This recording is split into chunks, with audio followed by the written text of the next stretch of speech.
Oke, selamat malam rekan-rekan AOI semua. Seperti yang sudah kita rencanakan, hari ini kita akan mencoba untuk memulai sesi training secara online. Ya mungkin sebenarnya metode ini bisa menjangkau lebih banyak teman-teman AOI baik yang ada di daerah maupun di Jakarta. Tapi dalam kenyataannya mungkin yang kita lihat yang hadir yang itu aja ya. Tapi itu tidak mengurangi semangat kita, ya artinya kita tetap harus upgrade pengetahuan kita, upgrade keterampilan kita supaya kita tetap bisa survive bersaing di industri aftermarket otomotif ini. Sebenarnya tadi saya sudah cerita dengan Pak DM, yang kemarin saya diundang kebetulan untuk mengisi sesi training di komunitas otomotif juga di Union of Mechanical, singkatannya UOM, yang visi misinya mungkin sama dengan AOI ini, bagaimana supaya mekanik-mekanik bengkel-bengkel umum ini bisa mendapatkan artinya jaringan yang menambah pengetahuan, menambah relasi untuk kemajuan usaha supaya kita bisa bersaing di era yang sangat perkembangannya sangat cepat ini. Oke, hari ini kita akan coba diskusi mengenai engine management system. Ya, jadi teman-teman bisa lihat di tombol itu ada raise hand ya. Jadi kalau memang pada saat di tengah pertanyaan ada yang ingin ditanyakan, bisa raise hand atau bisa ketik ya message secara langsung. Oke, sebelum kita mulai, mungkin kita bisa saksikan dulu sebuah video untuk nanti memberikan gambaran tentang apa yang akan kita bahas.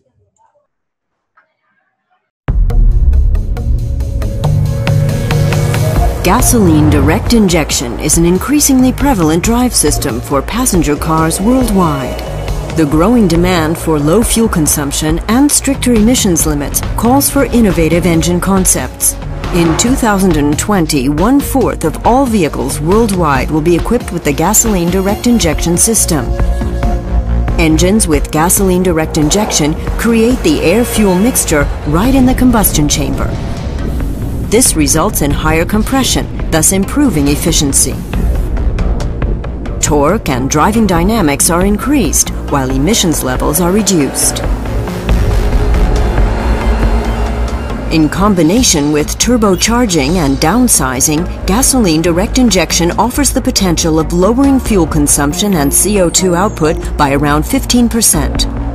Additional optimizations can be made with functional features such as scavenging and CVO.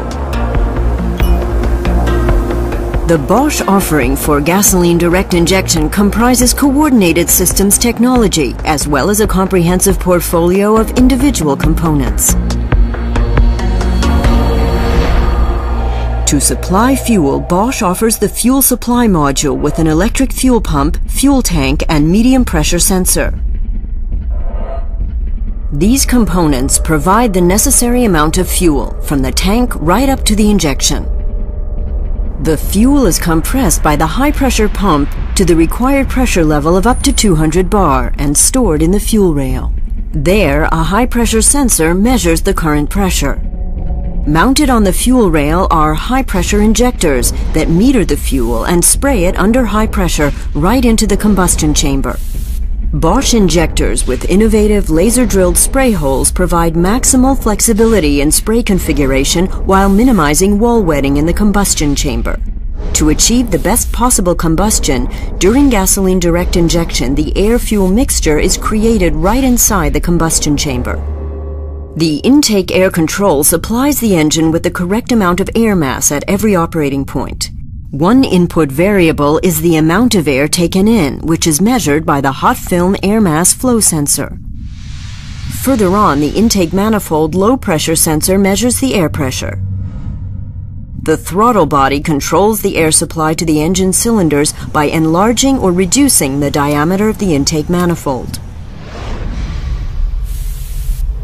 The air-fuel mixture requires an ignition spark to combust within the engine cylinder. For this, the ignition coils generate a high voltage of around 30,000 volts, store it briefly, then transfer it as a high voltage current impulse to the spark plug.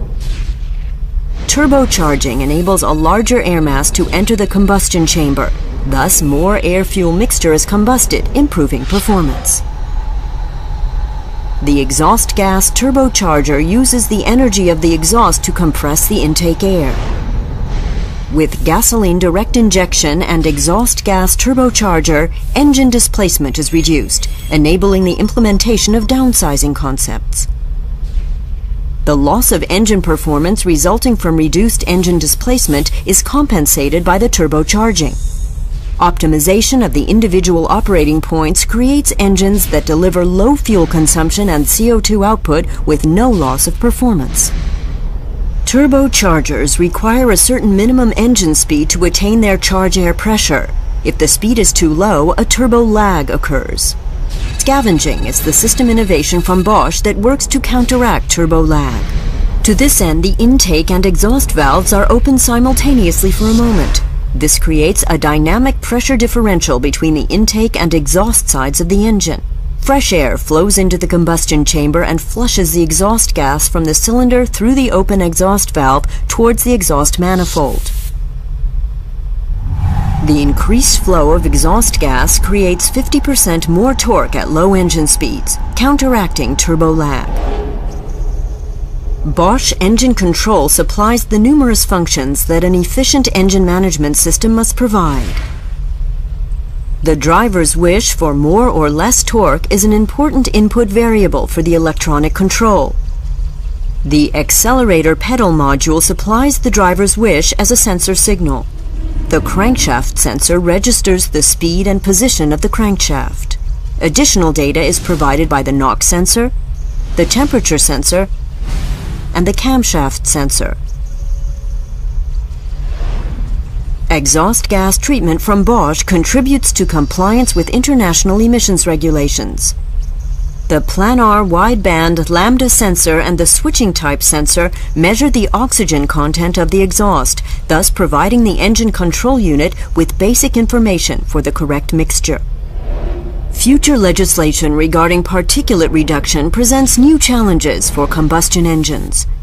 With the unique and innovative system solution Controlled Valve Operation, or CVO, for engines with gasoline direct injection, Bosch has successfully employed mechatronics to make a major contribution to achieving compliance with future statutory emissions limits, such as Euro 6 and SULEV. Key components of CVO are the Bosch engine control unit and the Bosch high-pressure injector. Contrary to the conventional pilot-controlled injection, the control unit and high-pressure injector operate in a closed-loop system.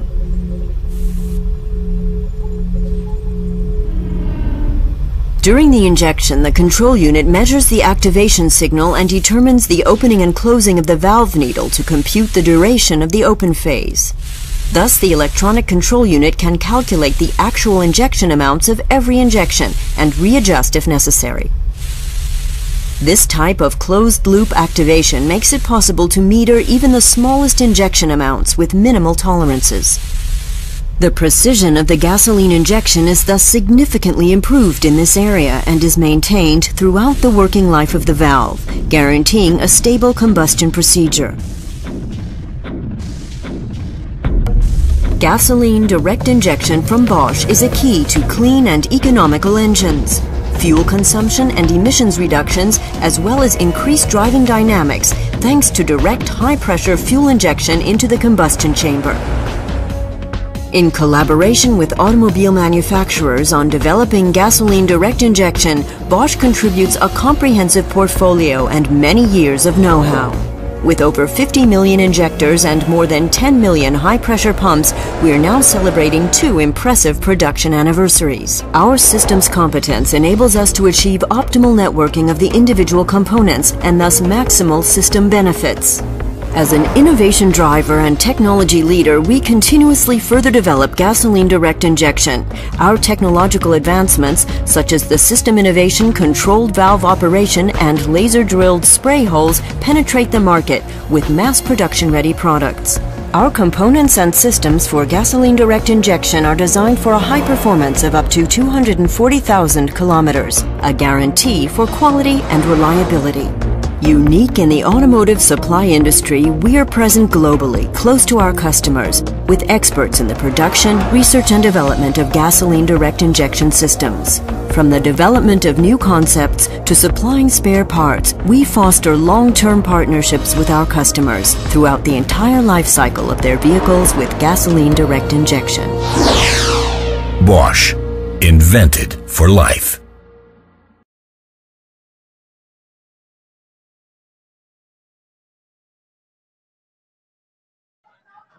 Oke, mungkin itu video pengantar kita malam ini mengenai sorry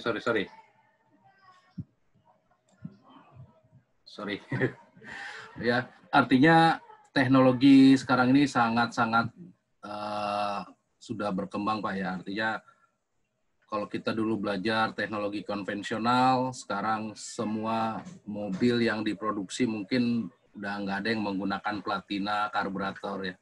Sekarang semua sudah menggunakan sistem EV atau electronic fuel injection. Tapi prinsip dasarnya kan masih sama ya, kalau kita bicara tentang teknologi mesin. Oke, teman-teman bisa lihat di slide yang saya tampilkan. Ya, engine management system artinya suatu sistem manajemen yang mengontrol kinerja mesin. Kalau dulu sistem bahan bakar, sistem pengapian dikontrol secara mekanikal, ya kita mengenal namanya karburator, kemudian pengapian yang masih menggunakan platina distributor, semua itu kan sekarang udah nggak ada ya. Tapi yang harus kita ingat kan prinsip-prinsip dasarnya itu masih sama. Ya, contoh fuel injection, ya baik yang karburator maupun yang sudah sistem EV sekarang ini adalah fungsinya hanya mengontrol campuran bahan bakar itu harus selalu sesuai dengan operasional mesin. Kemudian sistem pengapian juga berfungsi untuk mengontrol timing pengapian yang selalu diatur. Tadi mungkin ada pertanyaan Pak, setelah menyaksikan video tersebut mungkin ada yang mau ditanyakan sebelum kita lanjut ke materi. Kita lanjut ya. Lanjut.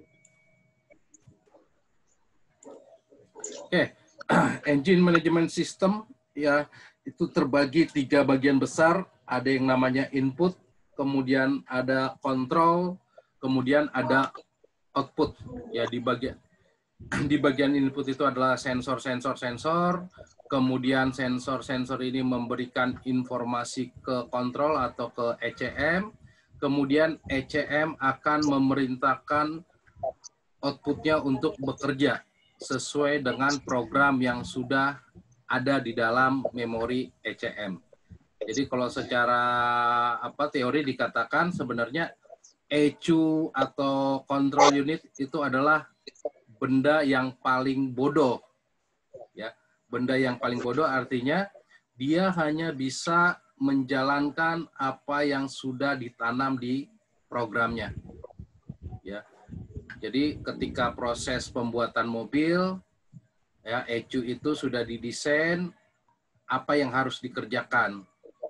Ya, dia bekerja berdasarkan input dari berbagai macam sensor ya untuk memerintahkan aktuator ya sesuai dengan fungsinya. Jadi dikatakan ECU ini hanya bisa bekerja ketika sudah diisi program. Dia tidak bisa bekerja di luar dari apa yang sudah diprogramkan. Oke. Jadi kita bahas tentang sensor yang pertama, ini sensor yang cukup penting di sistem EV, ya crankshaft position sensor, ya lokasinya biasanya ada di cylinder block, ada yang di transmisi, ada yang di depan puli ya. Ya fungsinya jenis sensor yang menghasilkan tegangan berdasarkan induksi magnet. atau self-generating sensor, menghasilkan tegangan listrik AC saat gigi reluctant wheel, ya ini gigi reluctant wheel ini berada tepat di sensor. Semakin cepat pergerakan gigi reluctant wheel ini, semakin tinggi tegangan listrik yang dihasilkan. Ya, jadi di sistem EV, crankshaft sensor ini memberikan informasi tentang kecepatan atau putaran mesin. Ya, ini sensor yang sangat vital, yang artinya ECU sendiri tidak bisa menggantikan sensor ini, fungsi sinyal ini ketika terjadi kerusakan di sistem crankshaft sensor. Jadi dia memberikan informasi tentang kecepatan putaran mesin dan posisi crankshaft. Ya, ini sensor yang menghasilkan tegangan sendiri. Jadi teman-teman, kita kan tahu ada sensor yang menghasilkan tegangan sendiri, ada sensor yang harus mendapatkan tegangan referensi ya, baru bisa bekerja.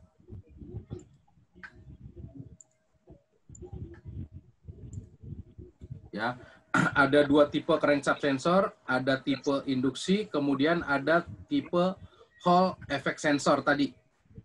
Ya, tipe induksi ini bisa kita kenali dengan soketnya, biasanya terminalnya hanya ada 2.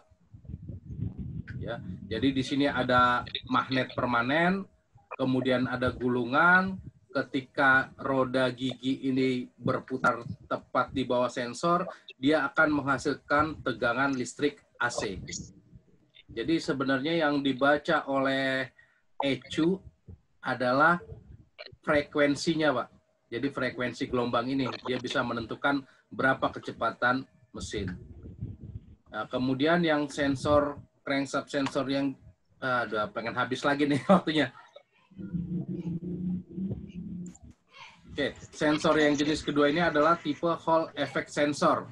Ya, kita bisa kenali di mobil sensor ini pasti ada 3 kabel.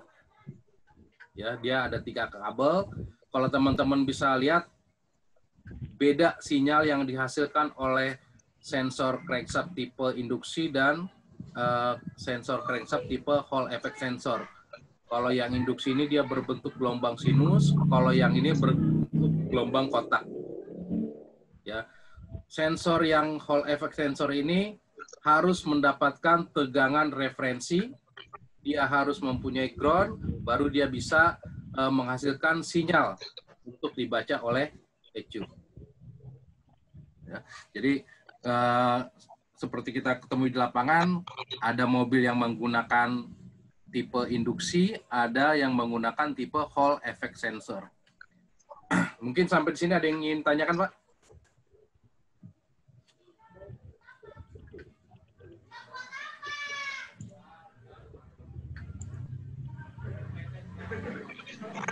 Cukup jelas, Pak.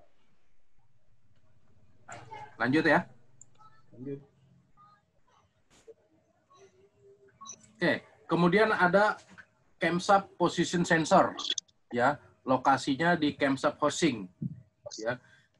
Biasanya yang digunakan tipe Hall effect yang menghasilkan tegangan listrik.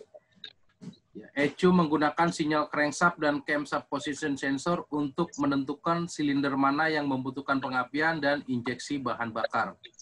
Ya. Ini penyebab kerusakannya sensor ini biasanya kerusakan secara fisik, kemudian pemasangan yang tidak tepat atau kendor, terdapat benda asing di antara CMP dan reluctant wheel, dan jarak yang terlalu jauh. Ya, jadi jarak antara sensor dengan roda gigi itu kan tidak boleh terlalu jauh. Kalau terlalu jauh pasti sinyalnya juga akan hilang. Nah, ini gejala kerusakan yang timbul jika sensor ini rusak. Yang pasti lampu milnya menyala, startingnya panjang, terjadi misfire, dan mesin tersendat. Kemarin sempat kita bahas ya, Pak. Ada mobil yang menggunakan crankshaft sensor dan menggunakan camshaft position sensor. Jika salah satu sensor tersebut rusak, kira-kira mobil masih bisa hidup nggak? Pengalaman teman-teman. Hidup. Kalau Serena untuk Nissan hidup. Serena Nissan lah, Nissan hidup. Serena atau Nissan hidup. Kalau salah satu rusak ya. Ya. Yang lain Pak mungkin?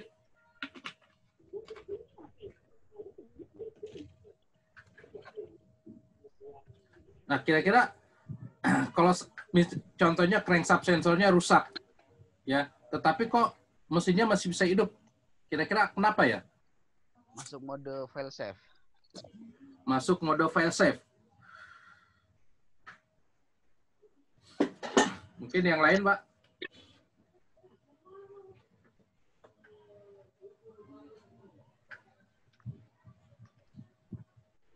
Karena kalau CKP yang rusak itu nggak akan bisa hidup ya, nggak akan bisa hidup. Kalau CMP dia masih bisa hidup. Itu yang saya alamin di Gallon. Mitsubishi Gallon. Ya. Oke.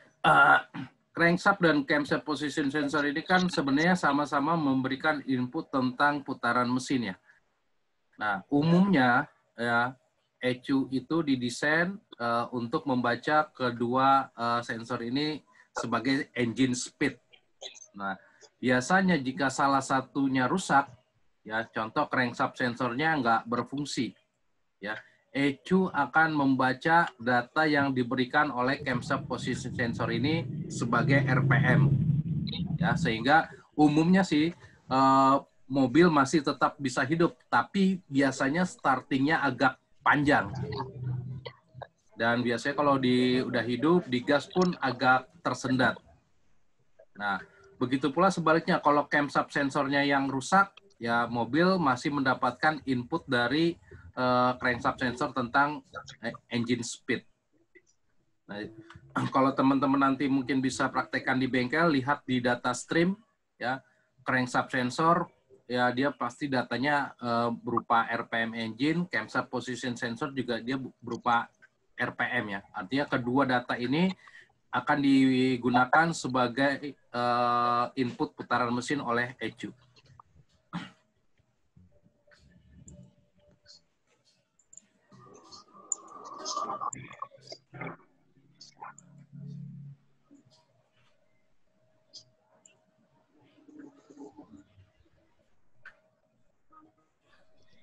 Oke, kemudian ada sensor manifold absolute pressure sensor. Ya, lokasinya pada intake manifold, ya. Fungsinya ya untuk mengukur tekanan udara masuk, ya. Jenis sensor yang digunakan adalah non-generating piezoresistive, ya. Sensor piezoresistive itu adalah suatu sensor yang menghasilkan tegangan listrik atau bereaksi ketika ada perubahan tekanan. Ya. Semakin tinggi tekanan udara intake, semakin besar sinyal tegangan yang dihasilkan oleh map sensor ini. Map sensor akan menimbulkan gejala asap hitam yang berlebihan, tercium bau bahan bakar, tarikan awal mesin lemah, dan bahan bakarnya boros, lampu mil menyala. Ya, artinya map sensor ini memberikan informasi tentang tekanan di intake manifold supaya ECU mengetahui posisi kerjanya, apakah dalam beban berat atau beban ringan.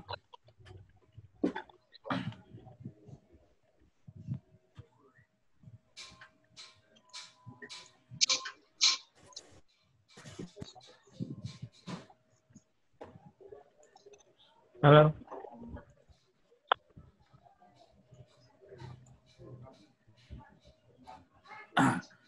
Oke, ada pertanyaan Pak mengenai map sensor.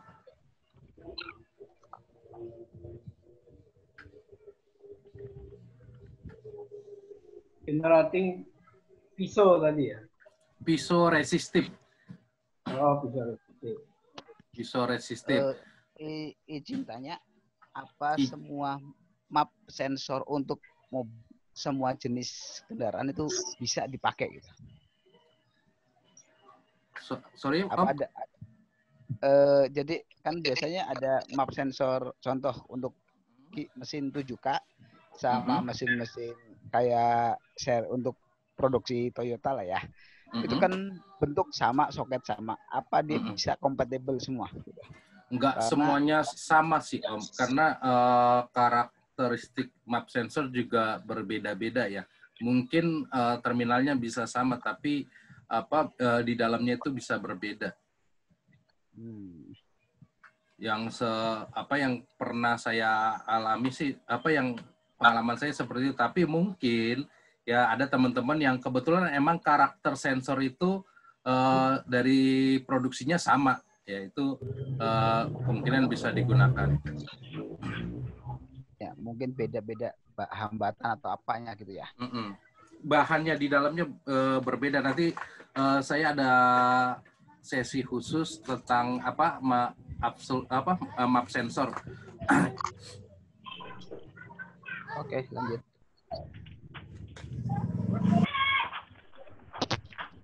Satu menit lagi. 1 menit, saya close dulu, nanti saya sambung lagi ya.